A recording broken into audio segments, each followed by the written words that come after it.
In the name of Allah, the most beneficent and the most merciful. Assalamu alaikum, dear students. How are you all? I hope that you all are fine. Today I will teach you the remaining poem or the next part of lesson number 3. Not remaining, but next part of lesson number 3. Lesson number 3 was King of Birds. Now I will teach you today a poem Birds, which is on page number 28. This is page number 28. Look, and this is a poem. The title of this poem is Birds. Birds का मतलब क्या होता है? परिंदे. So I will teach you this poem today, but here are some difficult words. First, number 1 is birds, परिंदे, tree top, दरख्त का सबसे ऊपर वाला हिस्सा, नेस्ट, घोंसला, हैच, अंडे सीना, और एग्स अंडे, स्मूथ हमवार, बीक चोंच, रिटर्न वापिस आना, वर्म गर्ल, लर्न सीखना, फीडिंग खाना खिलाना, वर्म्स कीड़े. Now open page number 28. Look at the bird. कहे परिंदे की तरफ देखो. Up in the tree top, building its nest with no time to stop. Means the poet is saying H.B. Bialik. The name of the poet is H.B. Bialik. He is saying that look at the bird on the tree. It is building a nest on a tree without any restriction. कह रहे कि परिंदे की तरफ देखें up in the tree top, जो कि दरख्त के सबसे ऊपर वाले हिस्से में है. बिल्डिंग इट्स नेस्ट, अपना घोंसला बना रहा है. With no time to stop, बिना रुके वो अपना काम किए जा रहा है. Hatching its eggs, so smooth and so round. Then feeding its babies, worms from the ground. Hatching its egg का मतलब होता है जो परिंदे होते हैं जो अंडे देते हैं बेटा, उन अंडों के ऊपर वो जाकर बैठते हैं, गर्माइश देते हैं, ताकि उनसे भी क्या होता है बेटा, छोटे परिंदे यानी कि उनके बच्चे जो हैं वो निकलते हैं. तो इस तरीके से हैचिंग का मतलब यही होता है अंडे सेना, यानी कि जब वो अंडों को अपनी गर्माइश देते हैं तब.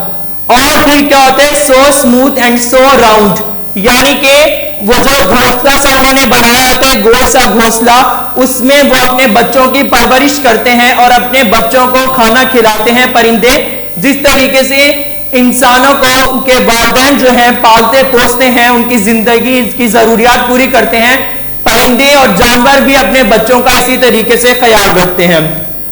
वर्म्स फ्रॉम द ग्राउंड, और वो कीड़े लेकर आते हैं छोटे छोटे, खुद भी खाते हैं और अपने बच्चों को भी खिलाते हैं. Look at the bird with beak for a mouth. कह रहे परिंदे की तरफ देखो, उसके मुंह की तरफ जिस पर एक चोंच है. व्हेन इट्स गेट्स कोल्ड, जब से ठंड लगती है, the bird will fly south. तो परिंदे जो हैं ठंड के मौसम में जुनूब की जानिब जो है वो क्या करते हैं? हिजरत करते हैं, चले जाते हैं. When it gets warm, और जब वहां पर गर्मी होती है तो ये ठंडे इलाके की तरफ आ जाते हैं. The bird will return, फिर परिंदे वापस लौट आते हैं जहां पर उनके घर होते हैं. Let's watch how the birds live. आओ देखें कि परिंदे किस तरीके से रहते हैं. And see what we learn, और आओ देखें कि हम इससे क्या सीखते हैं. It is a short poem about birds. I hope you enjoyed this. Your task is memorize this poem by heart and make video of this poem and send us on school's WhatsApp number. Now on page number 29 we have exercise regarding this poem. Understanding the poem. How are different from birds? Let's find. How are we different from birds? हम परिंदों से मुख्तलिफ कैसे हैं? Let's find out. हमें ये तलाश करना है. Which is on page number 29. Number A और number 1, where do they build their houses. Birds की तरफ पढ़ेंगे और एक में क्या लिखा है, ह्यूमन बींग्स। कह रहे कि जो परिंदे हैं वो अपना घर कहां बनाते हैं, ऑन ट्रीज, और ह्यूमन बींग कहां बनाते हैं बेटा, on earth. What do they feed there babies, परिंदे अपने बच्चों को क्या खिलाते हैं और इंसान अपने बच्चों को क्या खिलाते हैं। Which part of their body do they use for picking up food, अपने जिस्म का कौन सा हिस्सा परिंदे जो है वो गिजा खाने के लिए इस्तेमाल करते हैं और इंसान। तो बेटा ये आपका होमवर्क है, ये आपने करना है, इसके आंसर्स फाइंड करने हैं। In the poem what are the different things that bird does, cross out the wrong option. कह रहे इस नज़म में what are the different things that birds does, वो कौन सी चीजें हैं मुख्तलिफ जो परिंदे करते हैं, cross out the wrong option, जो इसमें गलत ऑप्शन है उसके सामने हमें क्रॉस लगाना है। The bird builds a nest, परिंदे घोंसला बनाते हैं, ये सही है। The bird take care of its young one, वो अपने बच्चों का भी ख्याल रखते हैं। The bird flies in the sky all day long, परिंदे जो है वो आसमानों पर सारा दिन उड़ते रहते हैं, ऐसा है। अब आपने ये बताना है कि इसमें कौन सा रॉन्ग आंसर है।